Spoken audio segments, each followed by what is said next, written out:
Hello students, നമ്മൾ ഇന്നിവിടെ പഠിക്കാൻ പോകുന്നത് 10ാം ക്ലാസ്സിലെ ഒന്നാമത്തെ പാഠഭാഗമായ a very old man with enormous wings എന്ന പാഠഭാഗമാണ്. ഒരു വലിയ മഴയും കൊടുങ്കാറ്റുമുള്ള ദിവസം പെലായോ എന്ന മനുഷ്യനും ഭാര്യ എലിസാണ്ടയും അവരുടെ വീടിന് പിന്നിലെ മുറ്റത്ത് വലിയ ചിറകുകളുള്ള ഒരു വയസ്സനായ മനുഷ്യനെ കണ്ടെത്തുന്നു.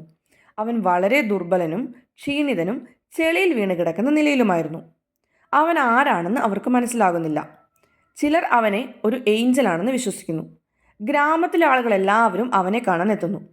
പെലായോയും എലിസാൻഡയും ഈ അവസരം മുതലെടുത്ത് ആളുകളിൽ നിന്ന് പണം വാങ്ങി അവനെ കാണാൻ അനുവദിക്കുന്നു. അതിലൂടെ അവർ സമ്പന്നരാകുന്നു.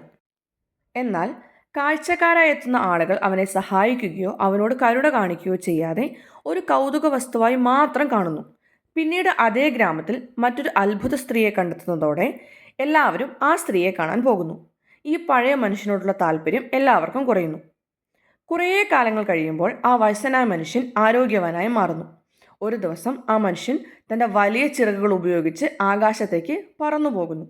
എലിസാണ്ടയ്ക്ക് അതോടെ വലിയ ആശ്വാസം ലഭിക്കുന്നു. അസാധാരണമായ കാര്യങ്ങൾ നമുക്ക് പലപ്പോഴും മനസ്സിലാകാതെ അത് ഉപയോഗപ്പെടുത്താൻ ശ്രമിക്കുന്നതാണ് നമ്മുടെ ജീവിതത്തിലെ പല പ്രശ്നങ്ങൾക്കും കാരണമെന്ന് ഈ കഥ നമ്മെ ഓർമ്മപ്പെടുത്തുന്നു.